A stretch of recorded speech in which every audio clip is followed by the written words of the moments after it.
Kita berada di perkarangan bangunan MyRC ataupun Pusat Sumber MAI. Dan apa kata kita masuk ke dalam dan lihat fasiliti-fasiliti yang ada di dalam. Jom.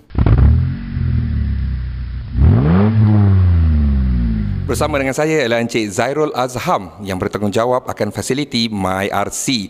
So, Zairul, boleh ceritakan apakah sebenarnya fungsi MyRC?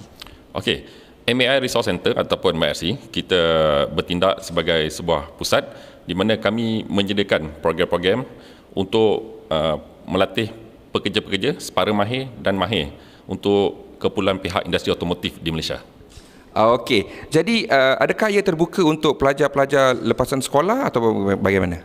Okey, kita terdapat beberapa program yang dijalankan di MAI Resource Center dan program ini semua dibangunkan di bawah pembangunan modal insan. Jadi terdapat program untuk lepasan menengah dan juga program untuk lepasan universiti, dan juga kita ada juga mendirikan program-program yang melibatkan pihak industri. Berapakah yang harus dibayar untuk melalui kursus-kursus di sini? Okey, untuk program-program yang melibatkan pelajar lepasan menengah dan universiti, segala program di sini ditanggung sepenuhnya oleh pihak kerajaan. Jadi maksudnya tiada apa-apa kos yang dikenakan untuk pelatih-pelatih yang mengikuti pelajaran di sini, latihan di sini ya. Okey, terima kasih Zairul. So, apa kata kita ke fasiliti seterusnya di dalam bangunan MyRC ini dan kita lihat tidak semestinya percuma itu tidak bagus ya, kerana di sini ada pelbagai kelengkapan yang bernilai jutaan ringgit khas untuk melatih rakyat Malaysia di dalam industri otomotif. Jom kita saksikan. Kita berada di dalam salah satu bilik latihan dojo ya. Dan dojo ni ialah perkataan Jepun di mana maksudnya ialah preparation, persediaan sebelum kita pergi berperang. Tapi di sini bukan berperang tetapi untuk melangkah masuk ke industri otomotif.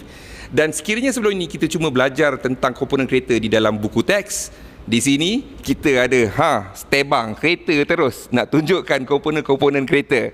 Menarik tak?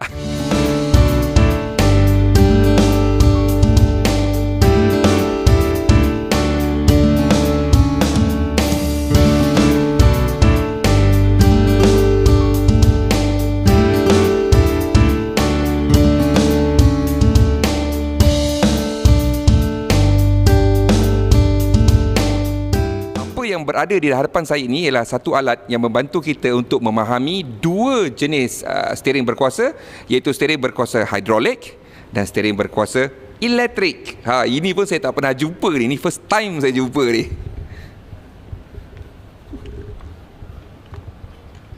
Jika tadi kita cuma lihat komponen-komponen kenderaan, kali ini kita ada sebuah kenderaan yang lengkap ya, tetapi telah dipotong supaya kita boleh lihat bahagian isinya. So, Zairul, kenapa kita kena ada model kenderaan yang macam ni?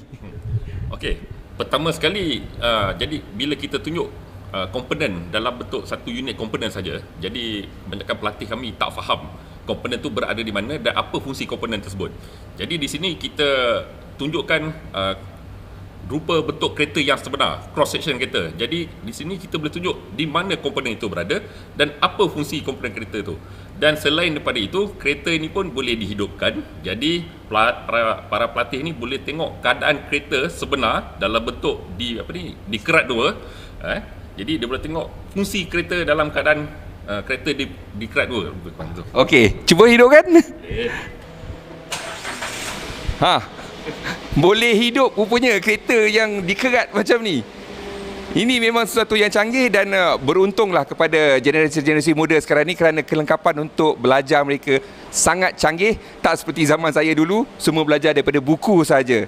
Di MyRC, lengkap segalanya. Okey, jadi yang ini ni apa yang kita boleh tunjukkan ni? Okey, dekat sini sebab tu kita panggil dalam satu unit kenderaan. Jadi dekat sini kita tunjuk fungsi komponen bila berada dalam sebuah kenderaan tersebut. Jadi kat sini kita ada contoh pergerakan power window. Jadi yang tak biasa tengok tu boleh tengok dalam ni macam mana power window tu berfungsi. Jom kita tengok power window ni.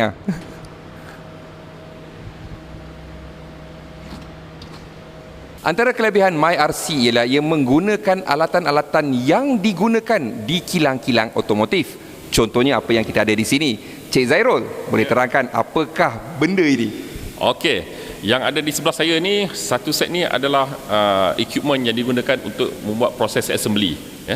Jadi dekat sini kita ada yang kita panggil gun. Jadi sini jenis C-gun type. Dan di bawah sini apa kita panggil assembly jig, yang mana kita akan letakkan komponen parts kita atas assembly ini untuk melakukan proses apa kita panggil spot welding. Jadi spot welding ni, kebanyakan proses ni adalah untuk mencantumkan dua bahagian ataupun komponen metal to metal proses. Di MyRC, kita juga mempunyai simulator kenderaan hybrid. Ia lebih kepada pendidikan di mana pelajar boleh tahu komponen hybrid dan juga berfungsi di dalam pendidikan bagaimana hendak menyelenggara kenderaan hybrid. Itulah sahaja berita-berita otomotif minggu ini dari kami di MAI. Sehingga bertemu lagi, terima kasih.